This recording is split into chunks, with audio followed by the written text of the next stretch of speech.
Ton chien s'apprête à se coucher et avant de poser ses fesses, il tourne. Une fois, deux fois, trois fois, parfois plus, dans son panier, sur le canapé, sur ton tapis. Ça peut paraître ridicule et mignon en même temps, mais ça intrigue.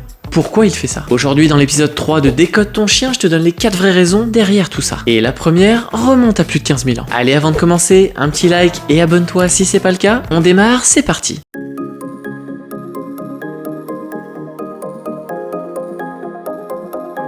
La première raison, et c'est la plus fascinante. Il y a 15 000 ans, les ancêtres de nos chiens, les loups, les canidés sauvages, dormaient dehors. Pas de panier, pas de couette, pas de tapis, mais plutôt l'herbe, les broussailles et la terre. Et pour préparer leur nid de la nuit, ils tournaient sur eux-mêmes. Mais alors pourquoi ? Eh bien, pour aplatir l'herbe haute, écarter les broussailles, écarter les pierres, les brindilles, voire même tous les insectes qui auraient pu les déranger. Et ça, c'était la préparation de literie sauvage. Du nesting, comme on dirait aujourd'hui. En ce moment, ton chien il dort sur un panier moelleux à 50 €, mais son cerveau, lui, n'a pas évolué assez vite pour s'en rendre compte. Du coup, il continue à tourner comme s'il aplatissait l'herbe. Et c'est validé scientifiquement. Stanley Coren, l'un des chercheurs les plus reconnus en comportement canin, j'en ai d'ailleurs parlé dans l'épisode 2, a observé que les chiens y tournaient davantage sur des surfaces molles et irrégulières que sur des surfaces plates et dures. Et c'est exactement ce que je vois avec Sangha. Quand il se couche sur le carrelage, il ne tourne pas, il se pose direct. Mais sur le canapé ou sur un coussin moelleux, alors il va faire 2-3 tours. C'est presque comique de voir ça parce que ça arrive à chaque fois. La deuxième raison, et elle est toujours liée à la survie. Avant de s'endormir, un animal est dans son état le plus vulnérable. Il va fermer les yeux pendant des heures, donc nos ancêtres canidés, ils faisaient un dernier check sécurité avant de dormir, à un 360 degrés. 3 objectifs concrets à tout ça. 1. Vérifier qu'aucun prédateur ne rôde dans les environs immédiats. 2. Localiser les autres membres de la meute. Qui dort où, qui surveille, etc. Et 3. Ça c'est génial, détecter le sens du vent, pour orienter leur nez face au vent et flairer l'approche éventuelle d'un danger pendant le sommeil. Aujourd'hui, lui, ton chien, il n'a aucun prédateur dans ton salon, aucun loup ne va surgir derrière le frigo, mais son cerveau primitif continue ce check de sécurité. C'est plus fort que lui. Et Sangha, c'est assez marrant parce que parfois je le vois en train de s'arrêter de tourner et de checker un petit peu vers la porte ou vers la fenêtre, voir s'il n'y a pas un éventuel danger qui pourrait arriver. En gros, comme s'il vérifiait, il fait son check, même s'il n'y a strictement rien à vérifier dans mon appart.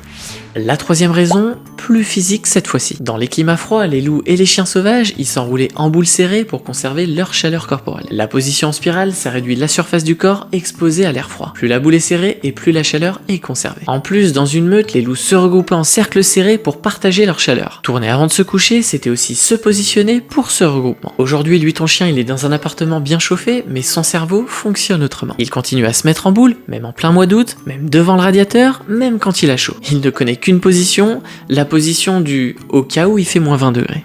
Et la quatrième raison, accroche-toi parce que c'est la plus folle des 4. En 2013, une étude publiée dans une revue scientifique appelée Frontiers in Zoology a observé pendant 2 ans le comportement de 70 chiens de 37 races différentes. Conclusion de l'étude, eh bien les chiens ont tendance à aligner leur corps sur l'axe nord-sud avant de se coucher ou de déféquer. Tu l'as bien entendu, nord-sud. Comme s'ils avaient une sorte de GPS interne. Une boussole biologique sensible au champ magnétique terrestre. Et le tournis avant de se coucher, eh bien ça pourrait être lié à cet ajustement d'orientation. Le chien tournerait jusqu'à trouver la bonne orientation magnétique pour son corps. C'est une théorie qui n'est pas encore validée à 100% par toute la communauté scientifique, mais l'étude est sérieuse. Et c'est fascinant de se dire qu'à chaque fois que ton chien tourne sur le tapis du salon, il est peut-être en train de consulter une boussole interne dont on ne sait quasiment rien. Et c'est vrai que j'ai testé une fois avec Sangha, j'ai sorti la boussole de mon téléphone, et effectivement il s'est couché à peu près en position nord-sud. Alors coïncidence ? C'est possible ? Mais en tout cas, ça fait réfléchir. Si tu testes, dis-le moi en commentaire, je suis assez curieux de voir les résultats. Comme d'habitude, une petite nuance avant la fin de cette vidéo. Si ton chien tourne excessivement, plusieurs minutes d'affilée, de manière compulsive, sans réussir à se coucher après le tournis, alors c'est un signal d'alerte. Ça peut être un trouble obsessionnel compulsif canin, et oui, les TOC chez les chiens, ça existe vraiment. Ça peut aussi être un problème neurologique, un problème d'équilibre, ou alors une douleur articulaire. Le chien cherche désespérément une position confortable, mais n'y arrive pas. Ou bien tout simplement de l'anxiété chronique. Dans ces cas-là, je te conseille une seule chose, tu fonces chez le vétérinaire. Mais pour 99% des chiens, 2-3 tours avant de se coucher, c'est tout à fait normal. Parce qu'ici, ça fait référence à 15 000 ans d'évolution et on peut rien y faire. Donc voilà, quand ton chien tourne avant de se coucher, c'est pas une lubie, c'est pas un caprice, mais c'est plutôt 15 000 ans d'évolution qui se joue en direct sur ton tapis. Il aplatit une herbe imaginaire, il vérifie un prédateur qui n'existe plus, il se prépare à un froid qu'il ne ressent pas, et peut-être même qu'il consulte une boussole magnétique qu'on ne comprend pas encore. Et tout ça en 3 tours. La prochaine fois qu'il fait ça, regarde-le d'un autre œil. Tu vas peut-être voir un loup, pas juste un chien. Et la semaine prochaine, on attaque l'épisode 4 de Décode ton chien. pourquoi ton chien gratte le sol après avoir fait pipi. Tu risques d'être surpris parce que c'est pas du tout ce que tu crois. Donc abonne-toi pour ne pas rater la suite parce que j'ai plein d'épisodes de prévus. Et chacun d'entre eux va décoder un comportement de ton chien. Mais en attendant, j'ai une question pour toi en commentaire. Combien de tours fait ton chien avant de se coucher? Pour ma part, Sangha c'est 2 ou 3 et parfois un peu plus quand il cherche sa boussole interne. Et le tien alors? Comme d'habitude, j'ai hâte de lire vos commentaires. Allez, on termine là-dessus. Si la vidéo t'a plu et que t'as appris quelque chose, le petit pouce bleu comme d'habitude et abonne-toi si c'est pas le cas. Quant à nous, on se retrouve très vite et en attendant, prends soin de toi, prends soin de ton loulou et surtout, offre-lui le meilleur.